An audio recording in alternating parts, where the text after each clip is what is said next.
Hello friends, welcome back to U K dreams. ഇന്നത്തെ വീഡിയോയിൽ ഞാൻ നിങ്ങളുമായിട്ട് ഷെയർ ചെയ്യാനായിട്ട് ആഗ്രഹിക്കുന്നത് ഒരു കെയർ അസിസ്റ്റൻ്റ് അല്ലെങ്കിൽ ഒരു കെയർ വർക്കറിൻ്റെ പ്രധാനപ്പെട്ട ഡ്യൂട്ടീസ് ആൻഡ് റെസ്പോൺസിബിലിറ്റീസ് ആണ്. അതുപോലെ തന്നെ എന്തുകൊണ്ടാണ് ഞാൻ കെയർ ഹോം ജോലി ഇഷ്ടപ്പെടുന്നത് എന്നതിനെക്കുറിച്ചിട്ടൊക്കെയാണ്. അന്നേരം ആദ്യമായിട്ട് കെയർ ഹോം ജോലിയിലേക്ക് പ്രവേശിക്കുന്നവരെ സംബന്ധിച്ചിടത്തോളം എന്തൊക്കെ ഡ്യൂട്ടീസ് ആൻഡ് റെസ്പോൺസിബിലിറ്റീസ് ആണ് നമ്മളൊരു കെയർ ഹോമിൽ ചെയ്യേണ്ടതിനെ കുറിച്ച് പ്രത്യേകിച്ച് ഗ്രാഹ്യമൊന്നും ഉണ്ടാവില്ല. മുമ്പ് എക്സ്പീരിയൻസ് ഇല്ലാതെ ഫസ്റ്റ് ടൈമാണ് വരുന്നതെങ്കിൽ അന്നേരം അവർക്കൊക്കെ ഹെൽപ്ഫുൾ ആവുന്ന വിധത്തിലാണ് ഇന്നത്തെ നമ്മുടെ വീഡിയോ. അന്നേരം വീഡിയോയിലേക്ക് പോകുന്നതിന് മുമ്പ് നമ്മുടെ ചാനൽ ഫസ്റ്റ് ടൈമാണ് കാണുന്നതെങ്കിൽ ഒന്ന് സബ്സ്ക്രൈബ് ചെയ്യുക. അതുപോലെ തന്നെ ഈ വീഡിയോ ഇഷ്ടപ്പെട്ടിട്ടുണ്ടെങ്കിൽ ഒന്ന് ലൈക്ക് ചെയ്യാനും മറക്കരുതേ. നമ്മുടെ ചാനലിൽ ഇൻ്റർവ്യൂ ക്വസ്റ്റ്യൻസും ആൻസേഴ്സും ഒത്തിരി അപ്ലോഡ് ചെയ്തിട്ടുണ്ട്. നിങ്ങളിപ്പോൾ ഒരു ഇൻ്റർവ്യൂവിന് പോകുമ്പോൾ നിങ്ങൾക്ക് കോൺഫിഡൻ്റ് ആയിട്ട് അറ്റൻഡ് ചെയ്യാൻ തരത്തിൽ ഇപ്പോൾ നിങ്ങളൊരു കെയർ ഹോം ഇൻ്റർവ്യൂ ഒക്കെ അറ്റൻഡ് ചെയ്യുമ്പോൾ റിപ്പീറ്റഡ് ആയിട്ട് ചോദിക്കുന്ന ക്വസ്റ്റ്യൻസും ആൻസേഴ്സും അതുപോലെ ഒത്തിരി കാര്യങ്ങൾ നമ്മുടെ വീഡിയോയിൽ അപ്ലോഡ് ചെയ്തിട്ടുണ്ട്, നമ്മുടെ ചാനൽ അപ്ലോഡ് ചെയ്തിട്ടുണ്ട്. അന്നേരം അതൊക്കെ ഒന്ന് കാണുക. അന്നേരം ആദ്യമായിട്ടാണ് കാണുന്നതെങ്കിൽ ഒന്ന് സബ്സ്ക്രൈബ് ചെയ്യാനും നമ്മുടെ ചാനൽ സപ്പോർട്ട് ചെയ്യാനും മറക്കല്ലേ. ഒരു കെയറിൻ്റെ ഏറ്റവും പ്രധാനപ്പെട്ട ഡ്യൂട്ടി എന്ന് പറയുന്നത് ഒരു റെസിഡൻറ്റിനെ, അതല്ലെങ്കിൽ ഒരു ഏജ്ഡ് ആയിട്ടുള്ള ആൾക്കാരെ അവരുടെ പേഴ്സണൽ കെയറിൽ സഹായിക്കുക എന്നാണ്.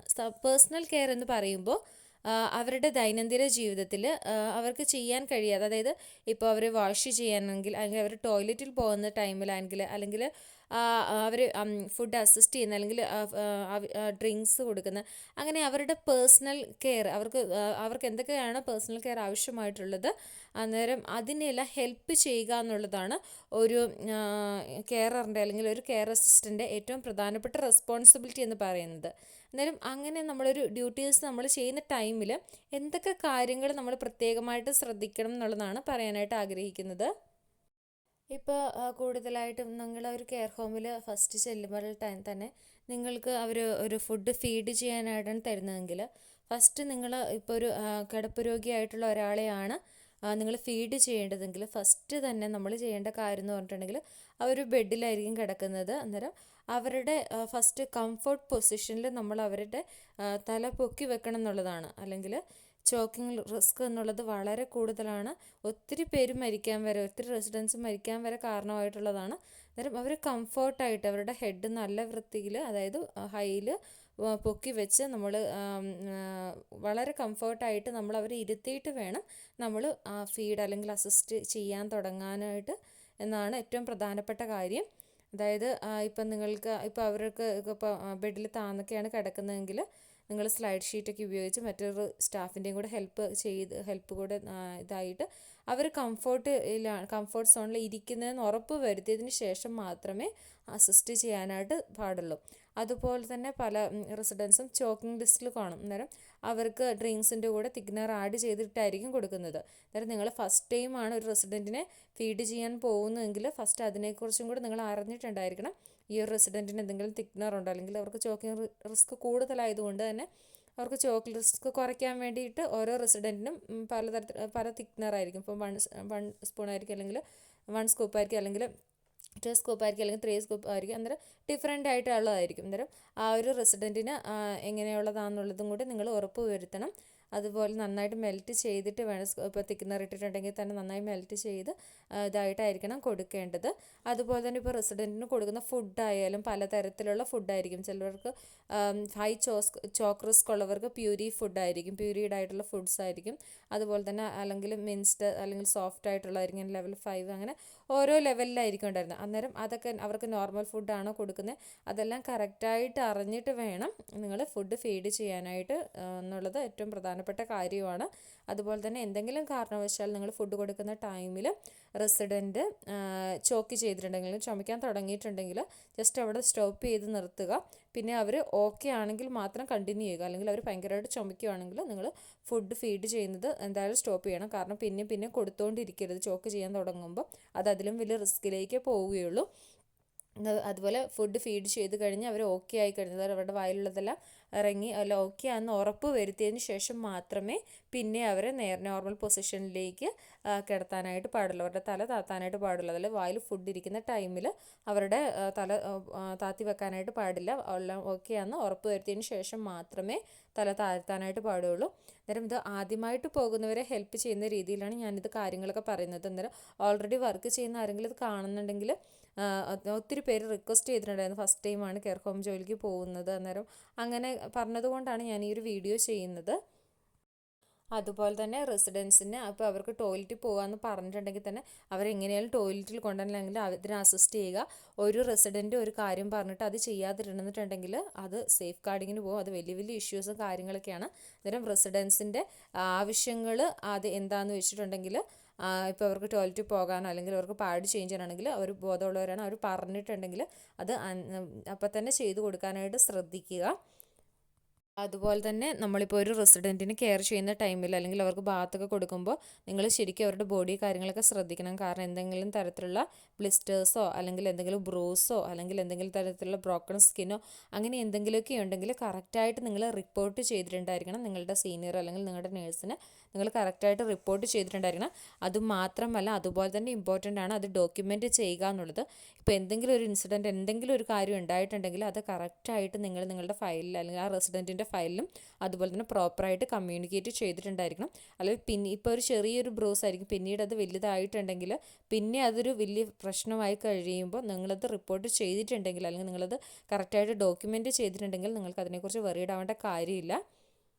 നമ്മൾ കെയർ ഹോമിൽ വർക്ക് ചെയ്യുമ്പോൾ ഏറ്റവും കൂടുതൽ ശ്രദ്ധിക്കേണ്ട കാര്യമാണ് ഡോക്യുമെൻറ്റേഷൻ എന്ന് പറയുന്നത്. കറക്റ്റായിട്ടല്ല, എല്ലാം കറക്റ്റ് വളരെ വ്യക്തമായിട്ട് എന്തെങ്കിലും ഒരു ചെറിയ മൈനർ കാര്യമാണെങ്കിൽ പോലും അവരുടെ ഫയലിൽ അപ്ഡേറ്റ് ചെയ്യാനായിട്ട് അല്ലെങ്കിൽ ആഡ് ചെയ്യാനായിട്ട് ശ്രദ്ധിക്കുക. അതുപോലെ തന്നെ പ്രോപ്പറായിട്ട് കമ്മ്യൂണിക്കേറ്റും ചെയ്യാനായിട്ട് ശ്രദ്ധിക്കുക. അതുപോലെ തന്നെ ഇപ്പോൾ ഏറ്റവും കൂടുതലായിട്ട് കെയർ ഹോമുകളിലൊക്കെ ഏറ്റവും കൂടുതൽ കാണുന്ന ഒരു ഇതാണ് ഡിമെൻഷ്യ വാർഡുകളിലൊക്കെ വർക്ക് ചെയ്യുമ്പോൾ അവിടെയുള്ള സ്റ്റാഫിനെയൊക്കെ നമ്മളുടെ ഇന്ത്യയിൽ നിന്ന് വന്ന ഏറ്റവും കൂടുതൽ നമ്മൾ കുറേ വീഡിയോസൊക്കെ കണ്ടതിൽ കൂടുതൽ നമ്മുടെ നാട്ടിൽ നിന്ന് വന്നവരൊക്കെ തന്നെയാണ് കൂടുതലായിട്ട് അബ്യൂസ് ചെയ്യുന്നതായിട്ട്, മീൻസ് അവരെ ഉപദ്രവിക്കുന്നതായിട്ട് അങ്ങനെയുള്ളതൊക്കെ. അതൊക്കെ വലിയ വലിയ ഇഷ്യൂസ് കാര്യങ്ങളൊക്കെയാണ്. അവരെന്ന് പറഞ്ഞിട്ടുണ്ടെങ്കിൽ അവരവരുടെ ബോധപൂർവ്വമല്ല, അവരുടെ ആ ഒരു ഡിമെൻഷ്യ, ഇപ്പോൾ അഡ്വാൻസ്ഡ് ഡിമെൻഷ്യയൊക്കെ ആണെങ്കിൽ അവരെന്താ ചെയ്യുന്നതെന്നൊന്നും പറയാൻ വേണ്ടി പറ്റത്തില്ല. അന്നേരം ഏറ്റവും കൂടുതൽ നമ്മൾ അവരെ എങ്ങനെയെങ്കിലും ശാന്തരാക്കുക എന്നുള്ളതാണ് നമ്മൾ ചെയ്യേണ്ട കാര്യം എന്ന് പറയുന്നത്. നമ്മൾ വർക്ക് ചെയ്യുന്ന കെയർ ഹോമുകളിലും ഉണ്ട്. അന്നേരം ഏറ്റവും കൂടുതലെന്ന് വെച്ചാൽ അവരെ എങ്ങനെയും കാമാക്കി ഇരുത്തുക, അല്ലെങ്കിൽ അവരെ ഒന്ന് സെറ്റിൽഡ് ആക്കുക, അവരോട് കൂടുതലായിട്ട് എങ്ങനെയെങ്കിലും സംസാരിച്ച് അല്ലെങ്കിൽ അവരെ ഒന്ന് ഇതായിട്ട് ഇരുത്തുക എന്നുള്ളതാണ് നമ്മുടെ ഏറ്റവും പ്രധാനപ്പെട്ട. അല്ലാതെ അവരോട് ഒരിക്കലും കയർക്കാനോ അവരെ ഉപദ്രവിക്കാനോ അവരറിഞ്ഞുകൊണ്ടായിരിക്കില്ല, അവരുടെ ആ ഒരു രോഗത്തിൻ്റെ ഇതിലായിരിക്കും അവർ ചെയ്യുന്നത്. അന്നേരം അവരോട് ഇതാക്കാനൊന്നും പാടില്ല. അതൊക്കെ എന്തെങ്കിലും നിങ്ങൾ അറിയാതെ അങ്ങനെ എന്തെങ്കിലും പറ്റിയിട്ടുണ്ടെങ്കിൽ അത് റിപ്പോർട്ട് ചെയ്തിക്കുകയോ എന്തെങ്കിലും ആയിട്ടുണ്ടെങ്കിൽ ഇവിടെ ഭയങ്കര വലിയ ശിക്ഷയാണ്. അതുപോലെ തന്നെ നമുക്ക് തിരിച്ചു പോകേണ്ട അവസ്ഥ വരെ വരും. അന്നേരം അങ്ങനെയുള്ള കാര്യങ്ങളൊക്കെ ചെയ്യുമ്പോൾ ശ്രദ്ധിക്കുക. നമ്മൾ ഈ ഒരു ജോലി ചെയ്യുന്ന പറയുമ്പോൾ പ്രത്യേകിച്ച് കുറച്ച് അഗ്രസീവായിട്ടുള്ളവരെ സംബന്ധിച്ചിടത്തോളം അവർക്ക് പേഴ്സണൽ കെയർ ഒന്നും ചെയ്യുന്നത്, ഇപ്പോൾ അവർ ബവൽസ് ഓപ്പൺ ആക്കിയിട്ടുണ്ടെങ്കിലും അല്ലെങ്കിൽ അവരുടെ പാഡ് ചേഞ്ച് ചെയ്യുമ്പോൾ അവർക്ക് ഒട്ടും ഒരു ഇഷ്ടമുള്ള കാര്യമല്ല. അന്നേരം അവർ നമ്മളോട് എത്രത്തോളം മീൻസ് എത്രത്തോളം അവർക്ക് നമ്മളോട് അല്ലെങ്കിൽ പ്രതിഷേധിക്കാൻ പറ്റുമോ ആ രീതിയിലൊക്കെ അവർ പ്രതിഷേധിക്കും. ഇപ്പം നമ്മളെ ഉപദ്രവിക്കുമായിരിക്കും, മാന്തി പറിക്കുമായിരിക്കും, അല്ലെങ്കിൽ നമ്മുടെ മുഖത്ത് തുപ്പുമായിരിക്കും, അടിക്കുമായിരിക്കും. പക്ഷേ അതൊക്കെയാണെന്ന് വെച്ചിട്ടുണ്ടെങ്കിൽ അവരുടെ അറിവില്ലായ്മ അല്ലെങ്കിൽ അവരുടെ ആ ഒരു സ്ട്രെസ് കൊണ്ട് അല്ലെങ്കിൽ അവരുടെ ആ ഒരു വിഷമം കൊണ്ട് അവർ ചെയ്തു പോകുന്നു. അന്നേരം നമ്മൾ ഒരിക്കലും അതിനു വേണ്ടിയിട്ട് ഒരിക്കലും അവരോട് അവർ ചെയ്യുന്നത് പോലെ തിരിച്ച് ചെയ്യാനോ ഇതാക്കാനോ ഒന്നും പാടില്ല. അതൊക്കെ ഒരു കെയർ ഹോം ജോലിയിൽ നിൽക്കുമ്പോൾ പ്രധാനപ്പെട്ടായി ശ്രദ്ധിക്കേണ്ട കാര്യങ്ങളാണ്. അതുപോലെ തന്നെ നിങ്ങൾ പ്രോപ്പറായിട്ട് നിങ്ങളൊരു ജോലിയിൽ കയറുമ്പോൾ നിങ്ങൾ അത്യാവശ്യം ഹോയിസ്റ്റ് അതുപോലെ തന്നെ സ്റ്റാൻഡേർഡ് അതുപോലെ മീൻസ് എക്യുപ്മെൻറ്റ്സ് യൂസ് ചെയ്യുന്നതിൻ്റെയൊക്കെ ട്രെയിനിങ്ങും കാര്യങ്ങളും ഒക്കെ നേടിയിട്ട് അല്ലെങ്കിൽ കറക്റ്റായിട്ട് പഠിച്ചിട്ട് മാത്രം ചെയ്യുക. ഇപ്പം നിങ്ങൾ ടെൻഷൻ ആവേണ്ട കാര്യമൊന്നുമില്ല. ഇപ്പം നിങ്ങളൊരു എക്യുപ്മെൻറ്റ് അല്ലെങ്കിൽ ഒരു മെഷീൻ യൂസ് ചെയ്യുമ്പോൾ അത് ഒരാൾ മാത്രമായിട്ടല്ല ചെയ്യുന്നത്, 2 പേര് കൂടിയാണ് ചെയ്യുന്നത്. അറിയുന്ന ആൾക്കാരുടെ അടുത്ത് നിന്ന് ചോദിച്ച് പഠിക്കാനും അങ്ങനെയൊക്കെ ശ്രദ്ധിക്കുക. ഏറ്റവും കൂടുതലായിട്ട് വെച്ചാൽ എല്ലാം മനസ്സിലാക്കി അവരോട് ചോദിച്ചിട്ട് ചെയ്യാനായിട്ട്, ആദ്യം ചെല്ലുമ്പോൾ തന്നെ അവരോട് 2-3 പ്രാവശ്യം ചോദിച്ച് മനസ്സിലാക്കി ചെയ്യാനായിട്ട് ശ്രദ്ധിക്കുക. അന്നേരം ഇത്രയൊക്കെയാണ് ഇന്നത്തെ വീഡിയോയിൽ പറയാനായിട്ടുള്ളത്. പിന്നെ നന്നായിട്ട് ചെയ്യുവാണെങ്കിൽ, അതായത് നമ്മൾ ഈ ഒരു ജോലി വളരെ ഇഷ്ടത്തോടു കൂടി അവരോട് കൂടുതൽ കൂട്ടുകൂടി അല്ലെങ്കിൽ അവരോട് നല്ല ഫ്രണ്ട്ലി ഒക്കെ ആയിട്ട് ചെയ്യുവാണെങ്കിൽ വളരെ നല്ലൊരു ജോബ് തന്നെയാണ്.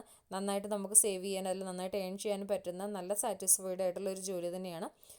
ഫസ്റ്റത്തെ കാര്യം എന്ന് പറഞ്ഞിട്ടുണ്ടെങ്കിൽ നമ്മൾ ആ ഒരു ജോലിനെ ഇഷ്ടപ്പെട്ട് ചെയ്തിട്ടുണ്ടെങ്കിൽ നമുക്ക് വളരെ നന്നായിട്ട് തന്നെ നമുക്ക് തോന്നും. അല്ലാതെ ബുദ്ധിമുട്ടുകൾ കാര്യങ്ങളൊക്കെ വരും. പക്ഷേ നല്ല രീതിയിൽ ചെയ്യാനായിട്ട് അല്ലെങ്കിൽ അവരെ സാറ്റിസ്ഫൈഡ് ആക്കി നല്ല രീതിയിൽ ചെയ്യുകയാണെങ്കിൽ നല്ല ഫ്രണ്ട്ലി ആയിട്ട് ചെയ്യുവാണെങ്കിൽ നല്ലൊരു ജോബ് തന്നെയാണ്. പിന്നെ ഏറ്റവും കൂടുതൽ മറ്റൊരു കാര്യം എന്ന് പറഞ്ഞിട്ടുണ്ടെങ്കിൽ നമ്മുടെ കൂടെ നിൽക്കുന്നവരുമായിട്ട് നല്ലൊരു റിലേഷൻഷിപ്പ് കീപ്പ് ചെയ്യാനായിട്ട് ശ്രദ്ധിക്കുക. എന്തെങ്കിലും അഭിപ്രായ വ്യത്യാസങ്ങളൊക്കെ ഉണ്ടാകുമ്പോൾ അപ്പം തന്നെ സോൾവ് ചെയ്ത് പോകാനായിട്ട് ശ്രദ്ധിക്കുക. അല്ലാതെ കാരണം വെച്ചാൽ നമ്മൾ 2 പേരിൽ 2-3 പേരെ ടീമായിട്ട് ചെയ്യേണ്ട ഒരു ജോലിയാണ്. ഒത്തിരി അധികം പ്രശ്നങ്ങൾ കാര്യങ്ങളൊക്കെ നടക്കുന്നുണ്ട് നമ്മുടെയൊക്കെ കെയർ ഹോമുകളിൽ. അന്നേരം അതൊക്കെ മാറ്റി നല്ല രീതിയിൽ ഒരു ടീം വർക്കായിട്ട് നല്ലൊരു എഫേർട്ട് എടുത്ത് ചെയ്യാനായിട്ട് ശ്രദ്ധിക്കുക. അന്നേരം ഇതൊക്കെയാണ് എനിക്ക് പ്രധാനമായിട്ടും പറയാനുള്ളത്.